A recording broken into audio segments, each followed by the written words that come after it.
দেখো x to the power 4 plus x square y square plus y to the power 4 factorisation করতে বলেছে। তাহলে এটা কিভাবে করবো দেখো, এক্স টু দি পাওয়ার 4 মানে এক্স স্কোয়ারের হোল স্কোয়ার প্লাস এখানে একটা ফর্মুলা বানাবো, ফর্মুলাতে এখানে কি আসে 2, তারপরে এ মানে কত এক্স স্কোয়ার, বি মানে কত লিখবো ওয়াই স্কোয়ার প্লাস ওয়াই স্কোয়ারের হোল স্কোয়ার।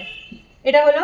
এবার দেখো এটা কিসের ফর্মুলা, এটা হচ্ছে এ প্লাস বি এর হোল স্কোয়ারের ফর্মুলা, কিন্তু আমার এখানে এক্স স্কোয়ার ওয়াই স্কোয়ার আছে, আমার হচ্ছে 2x স্কোয়ার ওয়াই স্কোয়ার, তাহলে একটা বাদ দিয়ে দেবো যেহেতু দুটো হয়ে গেছে, তাই এক্স স্কোয়ার ওয়াই স্কোয়ার এটা আমি বাদ দিয়ে দিলাম, তাহলে এই দুটো থেকে একটা বাদ দিলে এক্স স্কোয়ার ওয়াই স্কোয়ার থাকে, আরগুলো যা আছে এই ওইটাই ওই লাইনটাই সেম।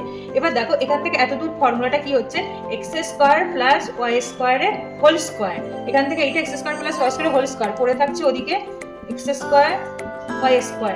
এবার পরের লাইনে দেখো কি করছি, এক্স স্কোয়ার প্লাস ওয়াই স্কোয়ারের whole square minus x y এর হোল স্কোয়ার।